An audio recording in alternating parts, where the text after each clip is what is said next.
Puji Tuhan, rekan-rekan pemuda remaja, kasih Tuhan Yesus saya ucapkan selamat pagi, selamat pagi, selamat sore, puji Tuhan. Selamat kita berkumpul kembali bersama-sama untuk memuji nama Tuhan dalam ibadah pemuda remaja pada sore hari ini. Puji Tuhan, mari berdiri bersama-sama, kita mau pujikan, jadikanlah aku Tuhan, rumah doamu, haleluya.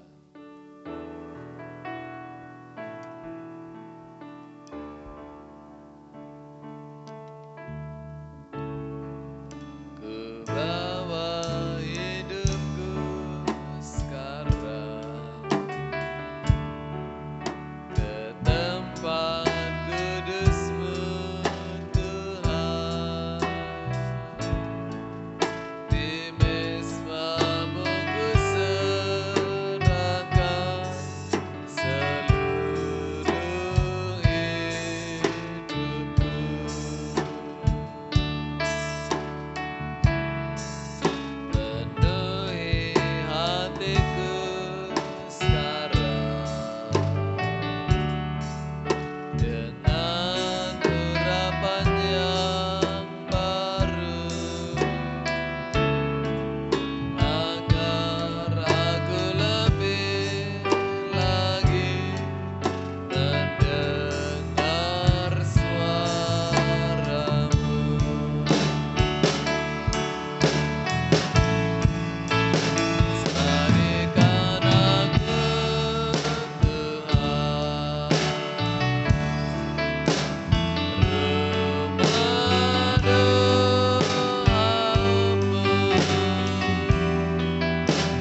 yang Tuhan mau pakai, Tuhan mau urapi, Tuhan mau jadikan rumah doa sehingga setiap bangsa-bangsa boleh datang kepada Engkau melalui kehidupan kami ya Tuhan. Dan kami bersyukur kami generasimu datang kembali beribadah kepada Engkau. Urapi, berkati, pimpin dengan kuat kuasa Roh Kudus-Mu.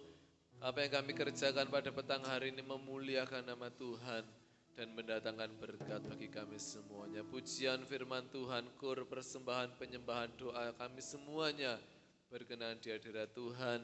Dan Tuhan memberkati kami generasimu yang ada datang beribadah kepada Engkau. Terpujilah namamu kekal sekarang sampai selama-lamanya.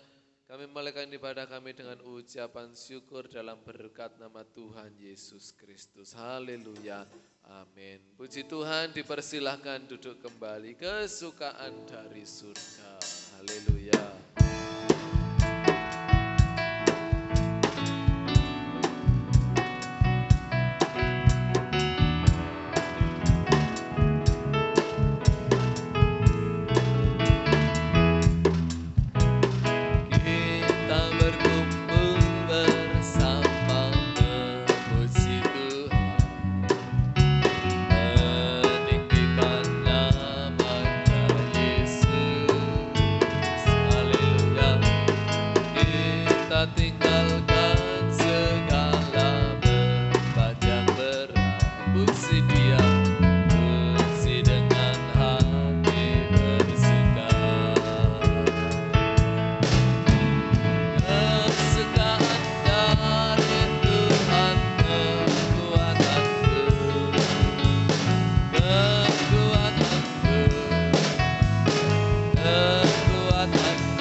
Dalam hidup kita adalah sumbernya daripada Tuhan. Mari naikkan syukur kepadanya karena Yesus dialah segala-galanya. Mari berdiri bersama-sama pujikan lagu ini. Haleluya.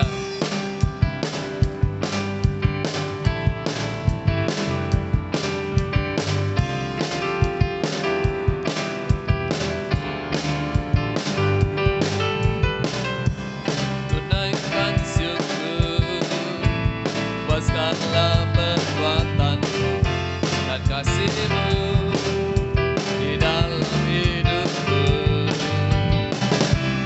Tiada terukur betapa besar kasih-Mu.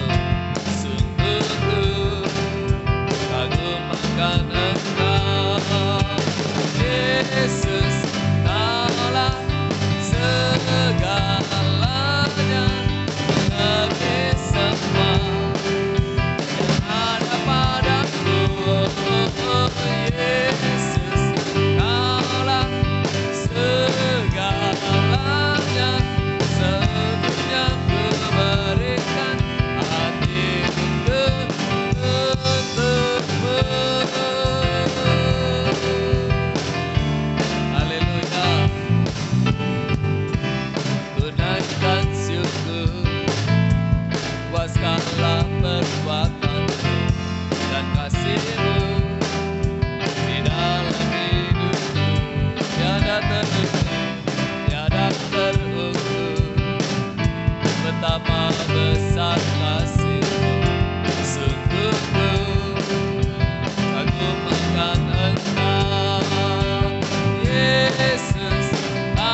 Silahkan duduk kembali. Dipersilahkan juga pujian dari pemuda untuk memuji nama Tuhan.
Puji Tuhan, Tuhan memberkati. Biarlah Yesus yang selalu menjadi andalan kita melebihi siapapun dan apapun juga yang ada dalam hidup ini. Haleluya. Siapkan hati untuk firman Tuhan. Mari berdiri bersama-sama. Nyanyikan pujian ini. Aku perlu Engkau Tuhan. Aku perlu Engkau Yesus. Haleluya. Pengharapan hanya ada di dalam Yesus. Ku perlu Engkau Yesus, haus jiwaku menantikanmu. Ku percaya Kau penuh pengharapanku di dalam-Mu.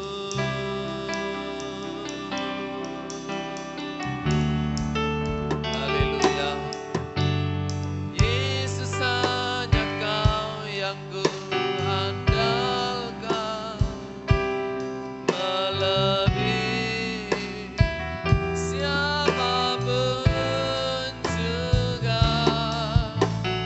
Yesus, hanya Kau yang ku percaya di setiap waktu. Tiada lain yang ku andalkan selain Kau, Yesus. Ku perlu Engkau. Ku perlu Engkau Yesus, haus jiwaku menantikanmu. Ku percaya Kau penuh pengharapanku di dalam-Mu.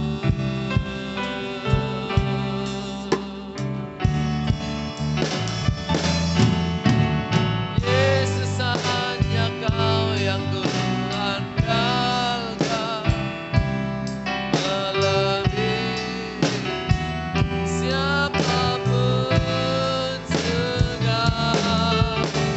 Yesus, hanya Kau yang ku percaya di setiap waktu.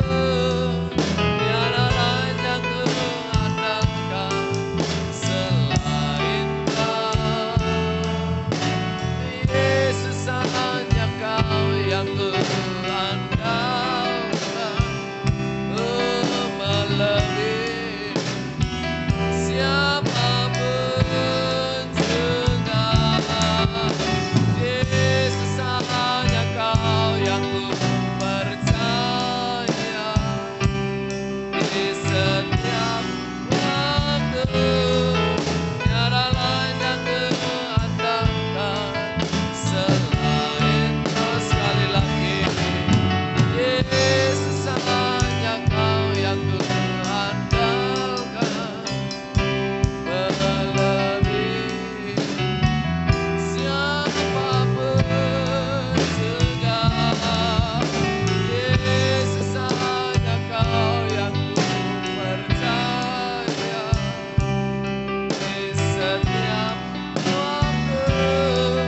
Tiada lain yang ku andalkan selain Kau, Yesus. Haleluya. Ya, andalkan Yesus saja dalam setiap langkah kita, dalam setiap kehidupan kita. Percaya Yesus, andalkan Yesus melebihi siapapun juga, melebihi apapun juga. Jangan berharap pada apa yang kelihatan atau apa yang ada dalam dunia ini. Walaupunlah kita masih hidup dalam dunia ini, tetapi firman Tuhan katakan taruh harapan kepada Dia, kepada Yesus.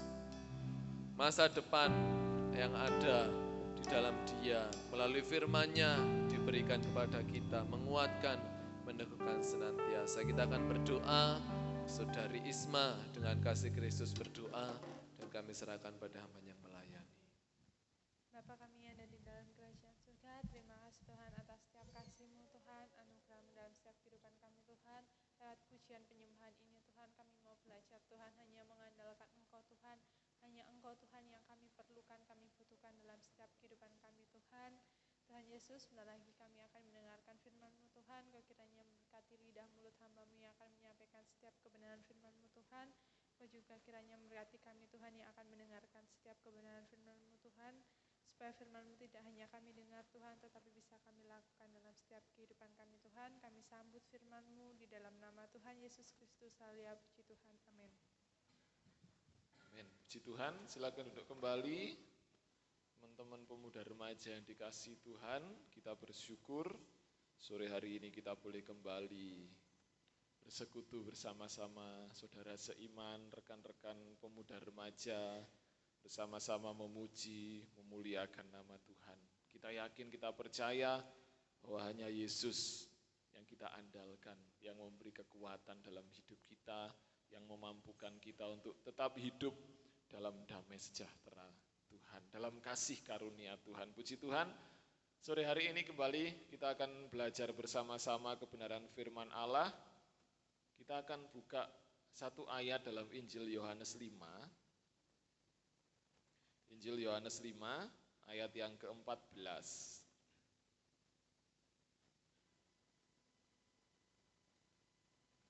Saya beri tema sore hari ini move on dari dosa. Yohanes 5 ayat 14. Injil Yohanes 5 ayat yang ke-14.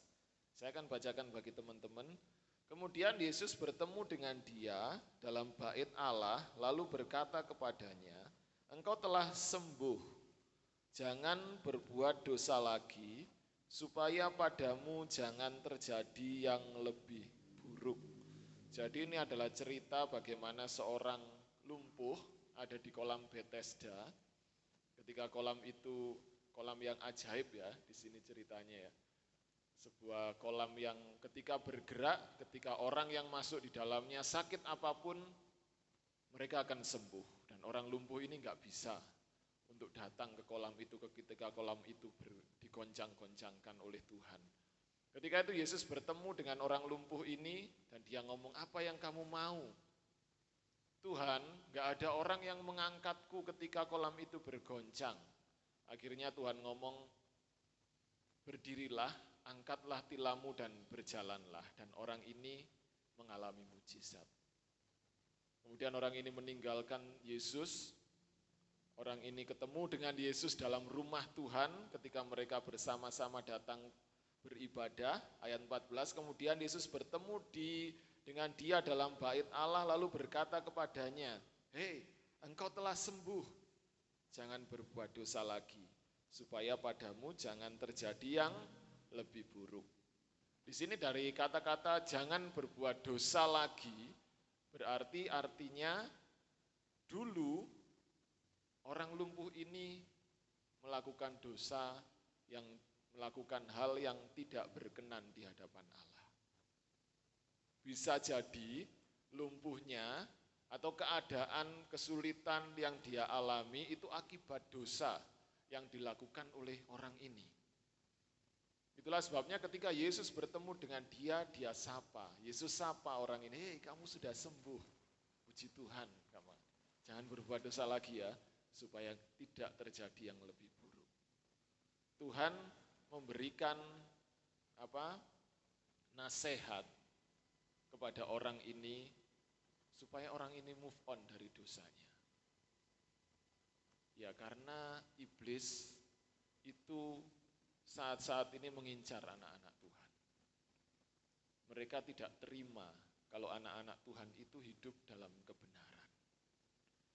Iblis tidak mau kalau generasi-generasi muda, ya saya katakan generasi muda karena kita ada di ibadah pemuda remaja, ya, generasi-generasi kita, bahkan semua anak-anak Tuhan, secara khusus saya katakan iblis enggak mau generasi-generasi muda hidup dalam kebenaran Allah.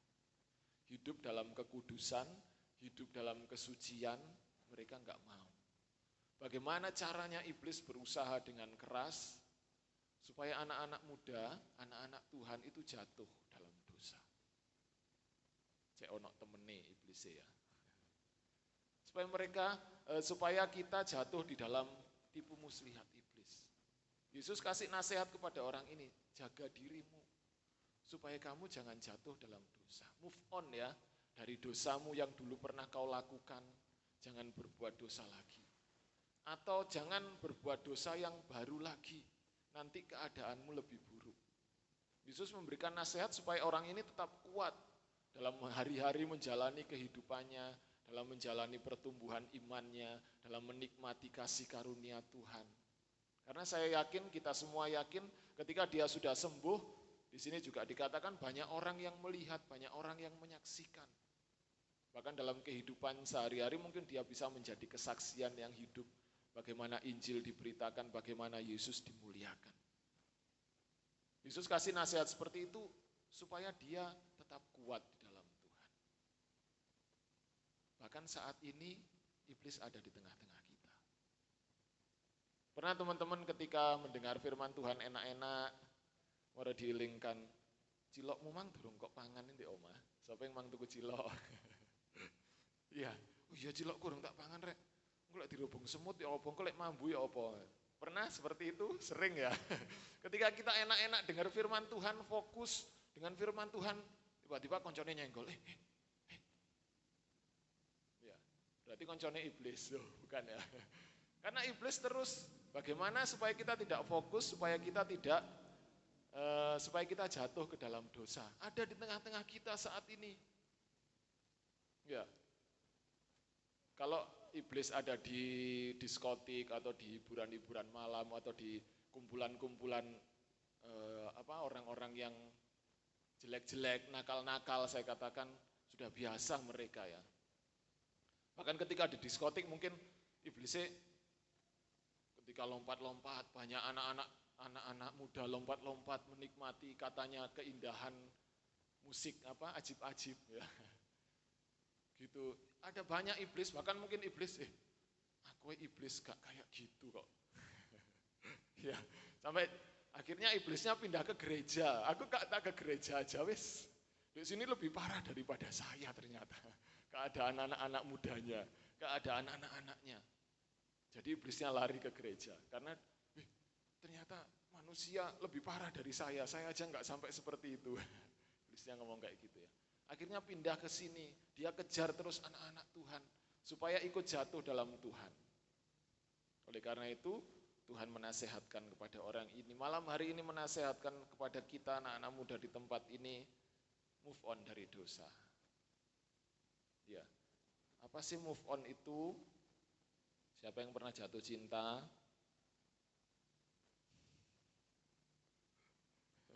Baik angkat tangan dhuwur. Ya, jatuh cinta terus diputus sama pacarnya, aduh sakitnya. Ya nanti yang belum merasakan akan merasakan. Ketika merasakan ingat firman Tuhan ini. Ya. Proses move on adalah proses melupakan atau melepaskan sesuatu yang telah terjadi di masa lalu. Jadi move on itu berhubungan dengan masa lalu, masa yang sudah kita hadapi, masa yang sudah kita lalui, masa yang sudah kita lakukan, sesuatu yang sudah kita hadapi, sesuatu yang sudah kita lakukan, sesuatu yang terjadi di masa lalu. Nah, proses ini biasanya adalah penyembuhan dan pemulihan yang bertujuan untuk mengalihkan perhatian kita dari masa lalu menuju masa depan. Ya, melupakan istilahnya. Penyembuhan atau pemulihan keadaan kita dari masa lalu ke masa depan. Jadi yang masa lalu ditinggalkan, perhatian kita yang masa lalu sudah ditinggalkan, sekarang perhatian kita menuju ke masa depan. Itu namanya move on. Ya. Setiap kita punya masa lalu yang berbeda-beda. Setiap kita punya kelakuan nakal atau dosa yang berbeda-beda. Teman-teman ingat ketika minggu kelima bulan apa ya, kita ada sharing, Saturday sharing, temanya apa? Lupa. Sing nggawa panganan niku lho. Sing diinget mek bolu. Sing diinget ayam goreng, mie, ya. Temanya apa? Set me free. Ya. Bagaimana kita sudah sharing ya dengan kelompok-kelompok, sharing tentang keadaan kita. Ya, sebuah acara yang bagus ya menurut saya ya. Bagaimana kita bisa terbuka satu sama lain, menguatkan satu sama lain. Ya mungkin di situ teman-teman sudah cerita, aku pernah melakukan dosa ini, aku pernah melakukan dosa ini, aku pernah melakukan dosa ini. Ya kita sama-sama terbuka, kita sama-sama cerita, dan kita sama-sama berdoa, menguatkan, minta ampun kepada Tuhan. Nah kita punya masa lalu, kita punya dosa yang kita lakukan berbeda-beda. Tetapi Allah ingin malam hari ini kita meninggalkan itu. Kita sudah dibebaskan ya, lewat kuasa salib Kristus. Jangan lagi melakukan dosa yang sama, atau jangan lagi melakukan dosa yang baru, yang tidak berkenan di hadapan Tuhan. Awalnya memang kita adalah manusia yang berdosa. Kita lihat Roma 3 ayat 23. Roma 3 ayat 23. Kita memang adalah orang-orang yang berdosa, yang sudah kehilangan kemuliaan Allah. Karena semua orang telah berbuat dosa dan telah kehilangan kemuliaan Allah. Gak ada satupun dari kita yang tidak berdosa, bahkan malam hari ini pun. Ingat bagaimana cerita ketika seorang perempuan yang ketahuan berzina, kemudian orang ini diadukan kepada Yesus, dan imam-imam di situ berteriak, Yesus bagaimana ini, kalau ini hukum Taurat, wanita ini harus dilempari batu. Kemudian Yesus ngomong, barang siapa yang tidak berdosa di antara kalian, ayo lempar rono dia. Ternyata nggak ada yang berani melempar. Yesus berdiri loh, nggak ada yang berani melempar, nggak ada Tuhan. Yesus katakan, aku pun tidak menghukum engkau, pergilah, tapi jangan berbuat dosa lagi. Yesus kembali berpesan. Nah, di sini hakikat kita manusia, keadaan awal kita manusia adalah berbuat dosa. Bahkan di sini dikatakan sudah kehilangan kemuliaan Allah. Tetapi sungguh-sungguh bersyukur buat kita ya anak-anak Tuhan yang sudah mengambil keputusan untuk terima Yesus. Anak-anak muda di tempat ini yang ambil keputusan untuk terima Yesus sebagai Tuhan dan Juru Selamat, percaya kepada Dia, kita terima kasih karunia-Nya. Ayat yang ke-24. Dan oleh kasih karunia telah dibenarkan dengan cuma-cuma karena penebusan dalam Kristus Yesus. Kita dulu memang berdosa, sekarang pun berdosa, tetapi kita bersyukur kita punya Yesus. Oleh karena kasih karunia-Nya kita itu telah dibenarkan, bahkan dengan cuma-cuma lewat penebusan Kristus Yesus di atas kayu salib. Melalui Yesus kita sudah ditebus. Kita sudah dibebaskan. Kita lihat dalam 1 Petrus 1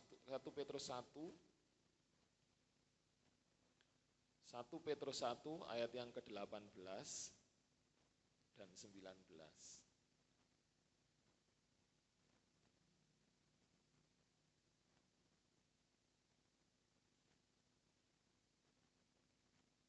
1 Petrus 1 ayat 18 dan 19. Sebab kamu tahu bahwa kamu telah ditebus dari cara hidupmu yang sia-sia, yang kamu warisi dari nenek moyangmu, itu bukan dengan barang yang fana, bukan pula dengan perak atau emas, melainkan dengan darah yang mahal, yaitu darah Kristus, yang sama seperti darah anak domba yang tak bernoda dan tak bercacat. Jadi kita tahu bahwa kita sudah ditebus dari cara hidup kita yang sia-sia. Jadi dosa yang lama yang sudah pernah kita lakukan, ya, atau mungkin kita masih terikat dalam dosa sampai saat ini, kita mau ingat kasih karunia Tuhan, supaya kita dibebaskan Kita mau yakin bahwa kita sudah ditebus dari cara hidup kita yang lama, cara hidup kita yang sia-sia, cara hidup kita yang penuh dengan dosa. Dengan kehidupan yang baru. Ya, bahkan kita ditebus dengan darah yang mahal. Semuanya diberikan oleh kita, oleh Tuhan kepada kita. Bahkan nyawanya sendiri diberikan sebagai korban tebusan supaya kita dibenarkan. Ya, seperti Roma tadi katakan, kita beroleh kasih karunia supaya kita dibenarkan. Tidak lagi hidup dalam cengkeram dosa. Kalau iblis terus menyerang kita, kita mau ingat terus kasih karunia Tuhan. Karena iblis memang menuduh kita. Ketika kita berbuat dosa, saya katakan ketika waktu itu sharing, saya alami dosa juga. Saya terikat dengan dosa dan saya lepaskan. Ketika saya lepaskan, ketika kita berusaha move on, pasti ada saja yang mengingatkan tentang dosa itu. Kalau teman-teman yang pernah putus dengan pacar, mencoba move on, terus ketika buka laci, lihat, aduh ini kenang-kenangan yang diberikan. Tak buang wis, eman. Lah, ingat lagi masa lalu. Ya Mas Rangga ya. Ya. Ya, terus kita lihat lagi di HP, aduh ada fotoku berdua, belum tak hapus. Ingat lagi. Nah, iblis seperti itu mengingatkan kita kepada dosa kita di masa lalu. Supaya kita kembali ke dalamnya. Menuduh kita. Ya, saya ceritakan juga ketika saya enak-enak pimpin pujian WL, ada dalam hadirat Tuhan, ketika seliwer, tiba-tiba seliwer diingatkan. Kamu layak tak jadi pelayan pujian. Kamu pernah berbuat dosa seperti ini loh. Itu tugas iblis. Menuduh kita. Supaya kita merasa enggak layak di hadapan Tuhan. Supaya kita enggak bisa move on meninggalkan dosa. Terus diingatkan, kamu sudah berbuat dosa ini. Jadi pelayan-pelayan Tuhan jangan takut. Kalau itu terjadi, langsung usir dalam nama Yesus. Aku sudah punya kasih karunia Tuhan. Aku sudah punya darah Yesus. Karena penebusan Yesus itu bersifat utuh, bukan separuh-separuh ya. Bukan setengah-setengah. Yesus memberikan sepenuhnya kehidupannya melalui penyaliban di atas kayu salib. Sepenuhnya, sudah menebus semuanya, bukan setengah-setengah. Seperti saya katakan di awal tadi, iblis memang menyerang kita untuk kita nggak bisa move on dari dosa. Diingatkan lagi, sehingga kita kembali ke masa lalu, kembali melakukan dosa yang tidak berkenan di hadapan Tuhan. 1 Yohanes 1 ayat 9. Suratan 1 Yohanes 1. 1 Yohanes 1 ayat 9.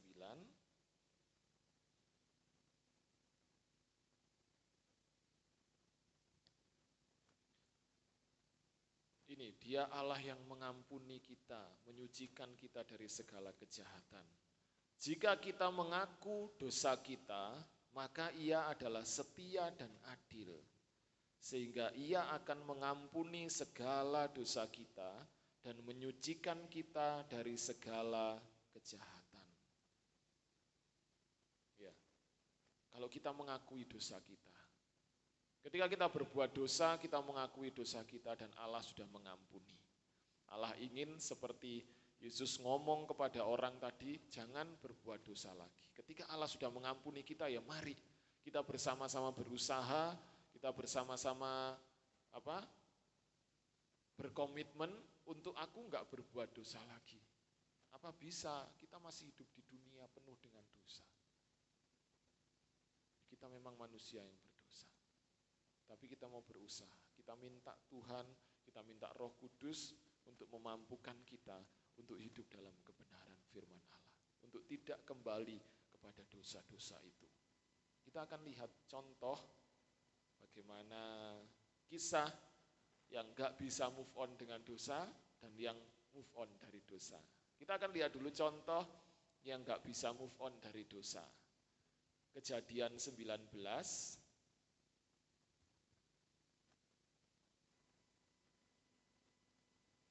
Kejadian 19 ayat 12.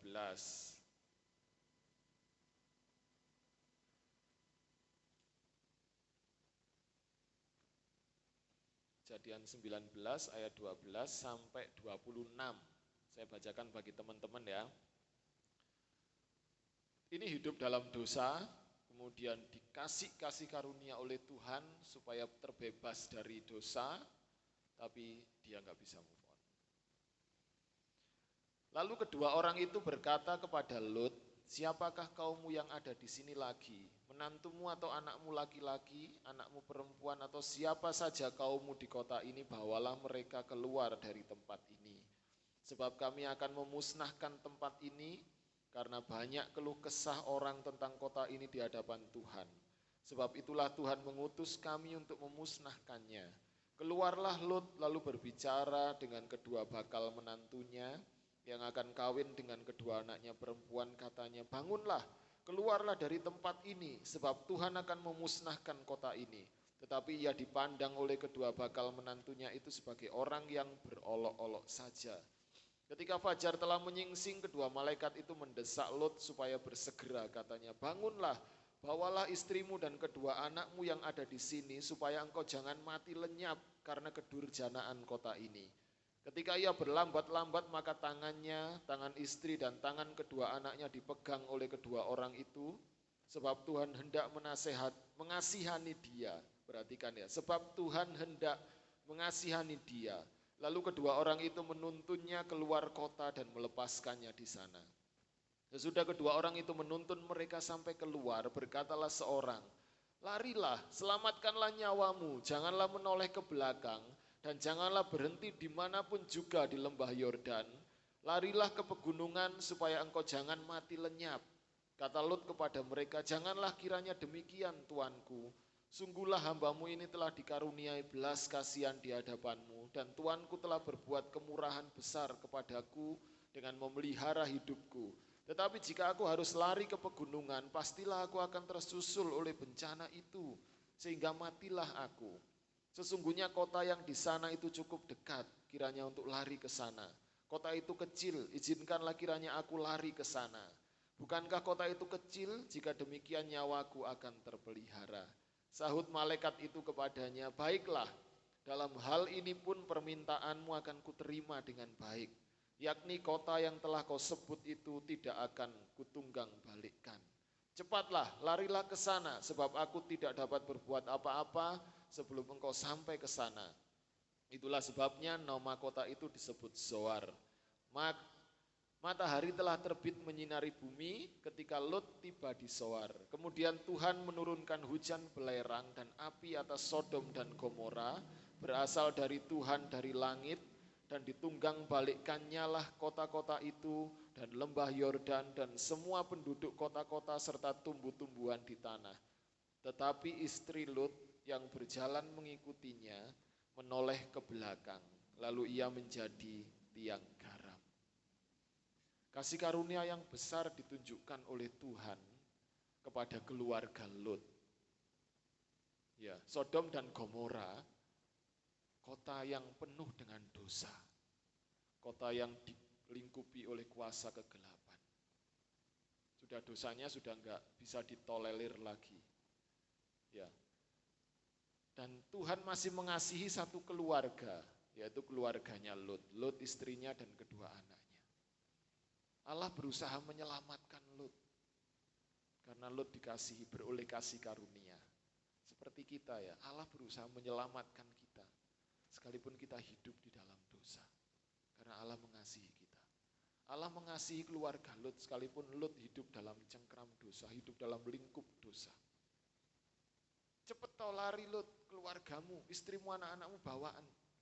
Lari yo cepet, berlambat-lambat masian. Sampai ditarik oleh kedua malaikat. Terus gitu suruh lari, sik nawar. Tuhan ojo ke situ, gak nutut, ke sini saja. Saking sabarnya, bayangkan teman-teman ya, saking sabarnya Tuhan. Ya wis tak turuti. Ke situ Lut, istri dan kedua anakmu. Larilah ke situ, cepat. Pergi ke kota Zoar. Untung Lut bisa move on ya dari gemerlapnya kota Sodom dan Gomora, dari dosa-dosa yang ada. Tapi istrinya nggak bisa move on. Istrinya masih ingat tentang dosa-dosa, kenikmatan, apa keadaan dosa di sana. Dia masih belum bisa melupakan. Dia masih terikat oleh dosa yang ada di Sodom dan Gomora. Ya akhirnya dia jadi tiang garam di sini dikatakan. Karena apa? Dia tidak bisa move on tadi. Dia masih mengingat masa lalunya. Ada pujian masa laluku telah dihapus darah. Ya, tapi istrinya Lut menyia-nyiakan kasih karunia Allah. Ingat kita anak-anak muda, di awal ayat tadi sudah dikatakan Yesus menasihati jangan berbuat dosa lagi. Ingatlah kasih karunia Tuhan. Jangan disia-siakan. Kita sudah berdosa, kita masih dikasihi oleh Allah, kita sudah dibebaskan dari hukuman Sodom dan Gomora. Kita sudah ditarik oleh Allah kepada kebenaran. Jangan lagi disia-siakan. Mari kita move on dari semua dosa. Istri lo tidak bisa move on dari dosa Sodom dan Gomora. Sehingga ya gagal imannya. Saya berharap, saya rindu, dan itu menjadi kerinduan kita semua, supaya iman kita tidak gagal. Kita tetap berharap kepada Yesus. Sekali Yesus tetap Yesus, karena di dalam Dia ada kasih karunia yang membawa kita kepada keselamatan. Kita akan lihat contoh, itu tadi yang nggak bisa move on ya. Akhirnya gagal imannya, jatuh ke dalam dosa lagi, mati oleh karena dosanya. Sekarang kita mau lihat contoh yang move on dari dosanya. Kita lihat dalam Kisah Para Rasul 8. Kita lihat cerita tentang kehidupan Paulus. Kisah Para Rasul 8. Ya, contoh yang bisa move on dari dosa adalah Paulus. Ya, kita lihat dulu bagaimana keadaan Paulus, dosa-dosa yang dilakukan oleh Paulus. Ya. Kisah Para Rasul 8 ayat 1. Ini adalah sebelum dipanggil oleh Tuhan menjadi rasul, namanya adalah Saulus ya. Kisah Para Rasul 8 ayat 1 sampai 3. Saulus juga setuju bahwa Stefanus mati dibunuh. Pada waktu itu mulailah penganiayaan yang hebat terhadap jemaat di Yerusalem. Mereka semua kecuali rasul-rasul tersebar ke seluruh daerah Yudea dan Samaria. Orang-orang saleh menguburkan mayat Stefanus serta meratapinya dengan sangat. Tetapi Saulus berusaha membinasakan jemaat itu dan ia memasuki rumah demi rumah dan menyeret laki-laki dan perempuan keluar dan menyerahkan mereka untuk dimasukkan ke dalam penjara. Ini adalah dosanya Saulus sebelum dia bertobat. Dosa yang dahsyat ya. Dia tidak setuju dengan pengajaran Injil, dengan pengajaran Kristus. Dia adalah tokoh antagonisnya yang membuat penganiayaan terjadi di antara jemaat. Dosa yang dilakukan Saulus sungguh luar biasa. Bukan dosa yang ecek-ecek ya. Dosa kecil, dosa yang dahsyat, yang besar. Menganiaya seluruh umat Tuhan, menganiaya yang mengaku Kristus sebagai Tuhan. Lanjut Kisah Para Rasul 9 ayat 1 sampai 2. Sementara itu berkobar-kobar hati Saulus untuk mengancam dan membunuh murid-murid Tuhan. Bahkan Saulus sampai menghadap imam besar dan meminta surat kuasa daripadanya untuk dibawa kepada majelis-majelis Yahudi di Damsyik, supaya jika ia menemukan laki-laki atau perempuan yang mengikuti jalan Tuhan, ia menangkap mereka dan membawa mereka ke Yerusalem.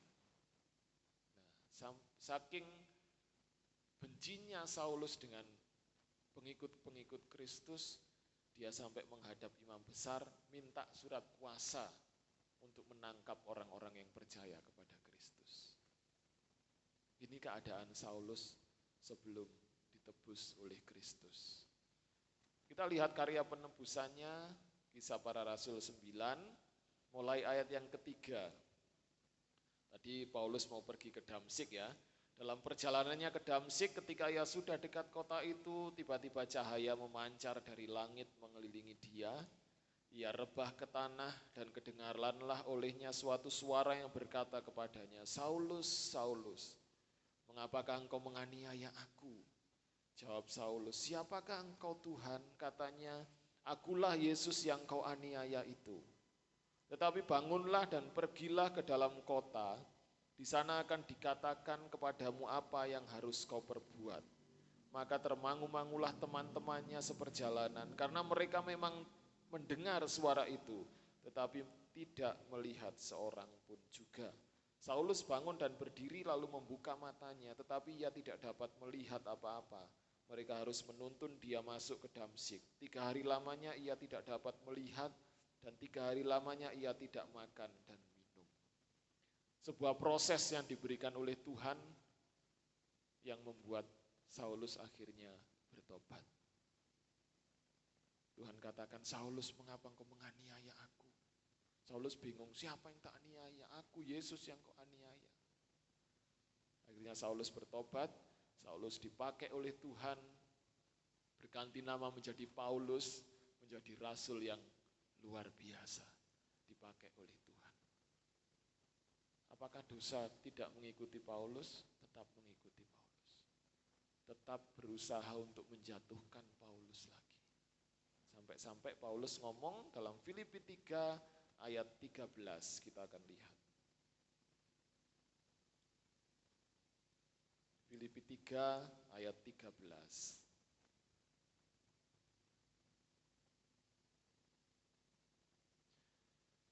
Saudara-saudara, aku sendiri tidak menganggap bahwa aku telah menangkapnya. Tetapi ini yang kulakukan, aku melupakan apa yang telah di belakangku dan mengarahkan diri kepada apa yang di hadapanku. Dan berlari-lari kepada tujuan untuk memperoleh hadiah, yaitu panggilan surgawi dari Allah dalam Kristus Yesus. Paulus benar-benar move on dari dosa yang lama. Ya, tidak mau lagi hidup dalam kehidupan dosa. Dia katakan, aku melupakan apa yang di belakangku dan mengarahkan diri kepada apa yang di hadapanku. Ya, pengertian move on tadi di awal ya. Mengarahkan diri kepada apa yang di depanku. Ada kata-kata Rasul Paulus juga yang dulu itu aku anggap sampah ya. Dibuang oleh karena pengenalan Saulus kepada Kristus. Ketika Paulus sudah mengenal Kristus, menerima Kristus sebagai Tuhan dan Juru Selamatnya, bahkan dipakai oleh Allah, jadi yang lalu dia kerjakan itu dia buang. Karena itu sudah dianggap sampah. Ya, sudah hal yang lama. Dosa itu sudah dibuang, dosa itu sudah dianggap sampah. Kalau sampah nggak mungkin kita ambil lagi kan, kecuali uang. Katut kebuang nang sampah. Itu bukan sampah, ini uang ini. Sampah ya. Kalau sudah sampah kita buang, nggak akan kita ambil lagi. Ya. Paulus melakukan itu. Dia lupakan semua dosanya. Dia move on dari dosanya. Dan dia berusaha berlari mencapai tujuan. Ayat 14, berlari kepada tujuan untuk memperoleh hadiah.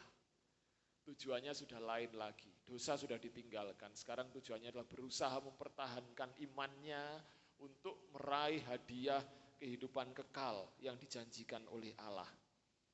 Memperoleh hadiah yaitu panggilan surgawi dari Allah dalam Kristus Yesus. Yang dikejar Paulus, yang dihidupi oleh Paulus bukan lagi dosa.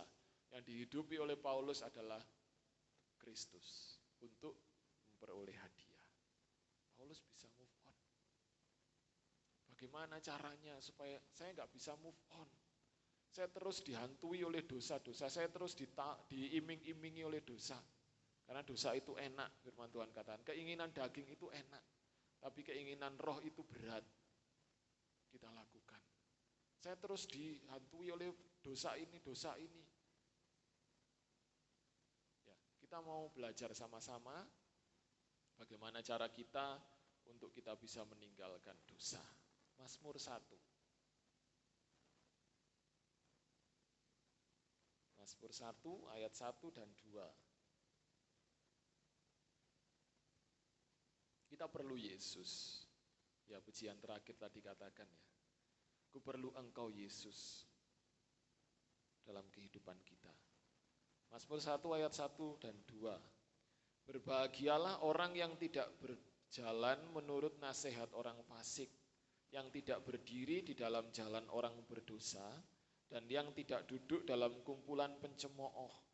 Tetapi yang kesukaannya ialah Taurat Tuhan, dan yang merenungkan Taurat itu siang dan malam. Bagaimana caranya saya bisa move on dari dosa? Kita perlu Yesus, kita perlu Taurat Tuhan, firman Allah, dan kita perlu mempelajarinya, merenungkannya. Kita perlu firman Allah untuk membuat kita bisa move on dari dosa. Untuk kita bisa benar-benar meninggalkan dosa. Untuk kita bisa benar-benar meminimalkan untuk kita tidak berbuat dosa. Ya, untuk kita berbuat dosa diminimalkan seminimal mungkin. Karena kita di dunia pasti akan ada dosa. Tapi bagaimana kita perlu Tuhan untuk membimbing kita, untuk menuntun kita, untuk menolong kita. Yaitu kita merenungkan Taurat Tuhan siang dan malam. Daud katakan, jangan ada dalam kumpulan dosa, jangan menuju kepada dosa. Ya, ketika di situ ada dosa, jangan menuju ke sana, tapi hindari. Ketika ada hal-hal yang tidak sesuai dengan kebenaran, yang tidak sesuai dengan firman Allah, jangan diikuti. Tapi cari jalan lain. Cari jalan kebenaran. Jalan kebenaran di mana? Dalam firman Tuhan. Kalau kita hidup dalam firman Tuhan, sudah pasti itu isinya adalah kebenaran. Nah, ayat yang 1 ini, berbahagialah orang yang tidak berjalan menurut nasihat orang fasik, itu berhubungan dengan 1 Korintus 15 ayat 33. 1 Korintus 15 ayat 33. Yang pertama adalah kita merenungkan firman Tuhan, jadikan firman Tuhan itu selalu ada dalam hidup kita, dalam hati kita. Sekalipun kita tidak tahu ayat dan pasalnya, tapi firman Tuhan ada, bisa kita ingat. Dan itu kita bisa lakukan, kita bisa pelajari. 1 Korintus 15 ayat 33. Janganlah kamu sesat, pergaulan yang buruk merusakkan kebiasaan yang baik. Ayat 34 lanjut. Sadarlah kembali sebaik-baiknya dan jangan berbuat dosa lagi. Ada di antara kamu yang tidak mengenal Allah. Hal ini kukatakan supaya kamu merasa malu. Ya, berhubungan tadi ya dengan Mazmur ya, tidak duduk dalam kumpulan pencemooh, tidak hidup dalam kumpulan orang fasik. Karena apa? Karena Rasul Paulus katakan pergaulan yang buruk itu merusak kebiasaan kita yang baik. Kita sudah punya habit yang baik, vibes yang baik.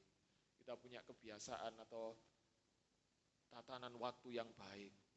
Tetapi ketika ada pergaulan yang buruk, kita ikut di dalamnya dan itu merusak kebaikan kita.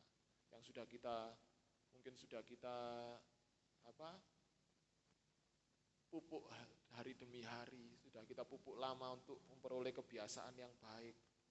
Tapi kita ikut-ikutan dengan hal-hal yang jahat. Itu merusakkan kebiasaan yang baik. Pergaulan yang buruk, nah kita harus berhati-hati dengan pergaulan. Pergaulan akan yang buruk akan membawa kita ikut pada hal yang buruk. Itulah sebabnya saya nggak melarang teman-teman dalam pergaulan, dalam komunitas, silahkan, monggo. Saya pun juga punya pergaulan, punya komunitas yang tidak semuanya baik. Ya. Ada yang buruk. Tetapi kita mau tetap ingat firman Tuhan dalam Mazmur yang kedua tadi. Kita punya firman Tuhan, kita punya perisai, kita punya tameng. Untuk kita bisa menyaring itu. Ini sesuai firman Tuhan apa enggak? Kalau enggak, mending enggak ikut deh. Ya, mending mundur deh. Mending cari jalan yang benar deh. Karena apa? Rasul Paulus katakan dalam Korintus, Pergaulan yang buruk itu merusak kebiasaan yang baik. Ayat 34 ditekankan, sadarlah kembali sebaik-baiknya, jangan berbuat dosa lagi, karena ada di antara kamu yang tidak mengenal Allah. Ya, dalam lingkup kita, dalam komunitas kita, enggak semuanya mengenal Allah. Ya, ada komunitas kita yang tidak mengenal Allah dengan pergaulan dan perbuatan yang lain. Ya, itulah sebabnya Allah nasihatkan berhati-hati. Ya, karena kebiasaan yang buruk merusakkan, pergaulan yang buruk merusakkan kebiasaan yang baik. Dua cara ini kita mau memilih dan memilah bagaimana kita bergaul. Ya, kemudian kita punya firman Allah. Itu akan membawa kita move on dari dosa. Itu akan membawa kita tidak lagi jatuh ke dalam dosa. Sama-sama belajar. Saya juga belajar, teman-teman belajar, kita semua bersama-sama belajar, saling mendoakan supaya kita bisa move on dari dosa, enggak lagi berbuat dosa. Ya, Om Rizky waktu kapan hari katakan, kalau 95% orang di Indonesia ini merokok, kita mau jadi yang 5%, yang beda. Kalau 95% orang di dunia ini berbuat dosa, kita menjadi anak-anak Tuhan yang 5%, yang berbeda. Ya, kalau ditawari temennya, ayo merokok, kena merokok. Alah, merokok is biasa, semuanya merokok, 95% lu merokok. Bahkan anak-anak perempuan, wanita-wanita, sudah enggak, bukan hal yang tabu lagi kalau kita lihat mereka merokok. Saya sering kali, masih lanang wedok podo ae merokok gitu ya. Kita mau jadi yang 5%. Kalau semua orang berbuat dosa, kita mau jadi yang 5%. Kalau berbuat dosa itu biasa, mau aku enggak berbuat dosa aja. Beda dong, karena aku pengikut Kristus. Karena aku anak-anak Tuhan. Kita mau move on dari dosa. Sama-sama belajar supaya kita dikuatkan oleh Tuhan. Ayat yang terakhir, saya senang dengan ayat ini. Filipi 4 ayat 8. Filipi 4 ayat yang 8, kalau ini ada dalam hati dan pikiran kita akan bisa move on dari dosa. Filipi 4 ayat yang ke-8, kita akan baca bersama-sama. Filipi 4 ayat 8, 1, 2, 3. Jadi akhirnya saudara-saudara, semua yang benar, semua yang mulia, semua yang adil, semua yang suci, semua yang manis, semua yang sedap didengar, semua yang disebut kebajikan dan patut dipuji, pikirkanlah semuanya itu. Jadi kalau pikiran kita, hati kita diisi oleh firman Allah ini, kita akan bisa move on dari dosa. Oke, semangat pejuang move on. Puji Tuhan, Tuhan memberkati renungan firman Tuhan malam hari ini. Saya juga belajar untuk move on dari dosa, teman-teman. Kita mau belajar sama-sama, kita minta pimpinan Tuhan, kita perlu firman Allah. Saya serahkan kepada Om Angga, angkat satu pujian, kekuatan di hidupku, hanya ku dapat dalam Yesus.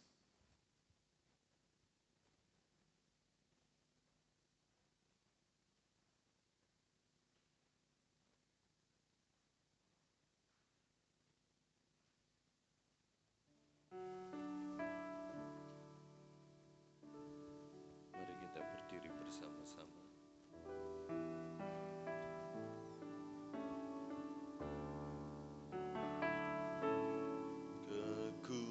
Kekuatan di hidupku, ku dapat dalam Yesus. Dia tak pernah tinggalkanku, setia menopangku, berseru berharap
sanggup pulihkan setiap hidup kita. Apapun keadaan kita, kasih karunia-Nya mengubahkan kita, kasih karunia-Nya memulihkan kita, kasih karunia-Nya mengampuni kita. Selamanya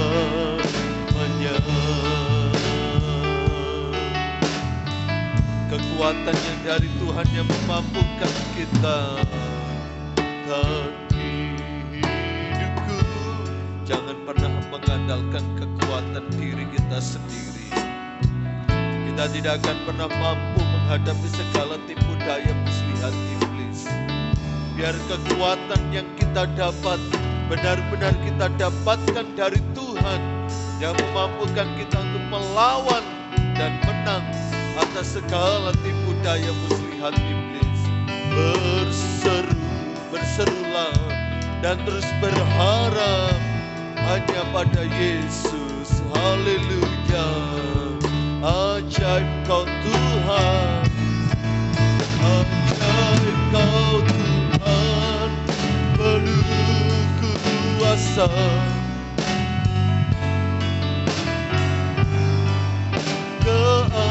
Keadaan ini hidup kami serahkan ke dalam tangan Tuhan yang kuat. Hidupku tak akan goyah selamanya. Ajaib Kau Tuhan, penuh kuasa, sanggup pulihkan keadaanku dalam tangan-Mu.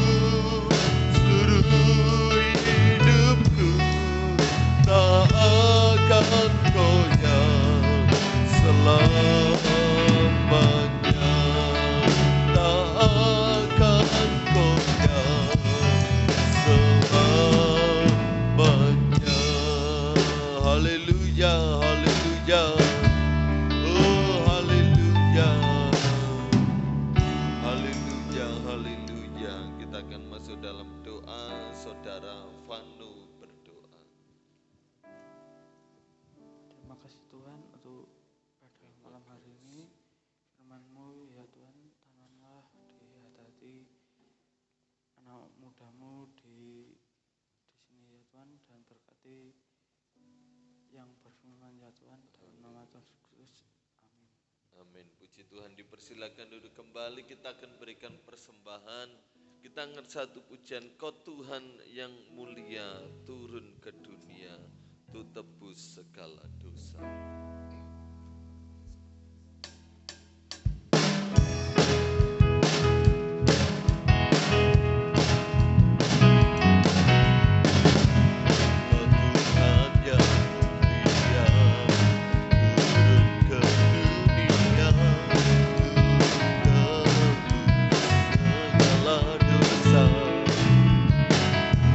Kau beri keselamatan, beri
yang telah menyampaikan firman Allah, ya kita mau move on dari segala dosa dan hidup baru di dalam Tuhan. Pengumuman gereja besok pagi sekolah minggu jam 6.45, dilanjutkan ibadah raya umum setengah 9, Selasa tetap persekutuan doa pemuda remaja. Terima kasih untuk setiap kehadiran kita bersama.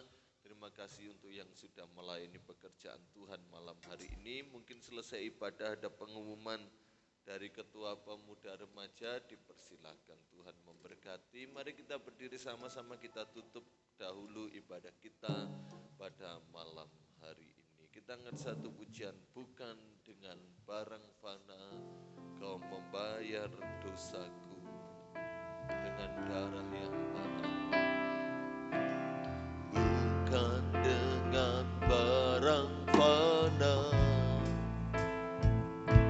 kau membayar dosaku. Tante Cili untuk doa berkat bagi kita semua. Dengan darah yang mahal,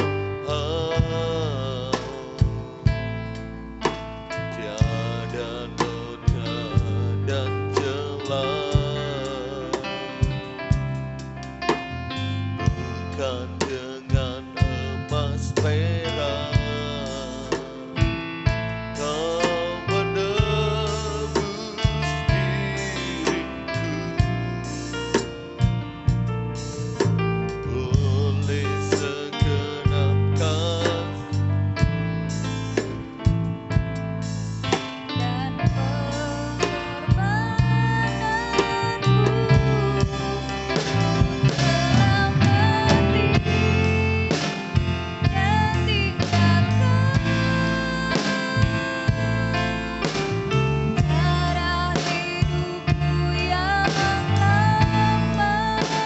cara hidupku yang lama. Semuanya sia-sia dan tak berarti lagi.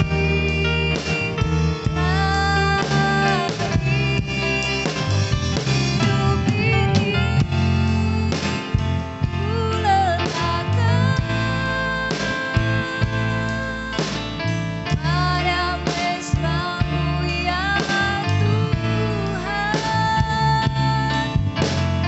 Jadilah padaku seperti yang Kau ingini. Sekali lagi katakan, ku telah mati dan tinggalkan. Telah mati dan tinggalkan cara hidupku yang lama. Semuanya sia-sia dan tak berarti lagi. Hidup ini ku letakkan pada mesra-Mu ya Tuhan. Jadilah padaku seperti yang Kau ingini. Terima kasih Tuhan. Bapa di dalam surga, Bapa yang kekal, Bapa yang kami panggil dalam nama Tuhan Yesus Kristus. Terima kasih buat kebaikan, kemurahan Tuhan dalam kehidupan kami, pemuda remaja yang ada di GPDI Tunggul Permanu. Kami sudah beribadah kepada Tuhan, kami percaya semua kami diberkati oleh Tuhan. Tuhan tolong kami untuk meninggalkan cara hidup yang lama, yang sia-sia, yang tidak berkenan kepada Tuhan. Biar kami belajar untuk berjalan sesuai dengan kehendak Tuhan, sesuai dengan kebenaran firman Allah. Roh Kudus menolong kehidupan pribadi lepas pribadi jemaat Tuhan di tempat ini, terlebih khusus muda-mudi remaja yang ada. Tuhan, Engkau jaga, Engkau lindungi, Engkau sertai. Ketika ada hal-hal yang mulai tidak berkenan di hadapan Tuhan yang dilakukan, Engkau ingatkan Tuhan, supaya tidak terus terjerumus ke dalam dosa. Dan kami mau mensyukuri atas anugerah keselamatan yang Tuhan sudah karuniakan dalam kehidupan kami. Terima kasih Tuhan, kami mau bersama-sama bergandengan tangan, bertumbuh, berbuah-buah bagi Engkau Tuhan. Dan pada malam hari ini kami mau tutup acara ibadah pemuda remaja. Kami hanya alaskan doa kami di dalam nama Tuhan Yesus Kristus. Mari teman-teman yang dikasihi Tuhan, terimalah berkat daripada Allah Bapa, cinta kasih daripada Tuhan Yesus Kristus, persekutuan, pertolongan, pimpinan, penghiburan dari Allah Rohul Kudus senantiasa menyertai kehidupan kita mulai saat ini sampai Maranatha. Tuhan Yesus datang kedua kalinya. Terpujilah Tuhan. Haleluya. Amin. Puji Tuhan, Tuhan berkati. Selamat malam.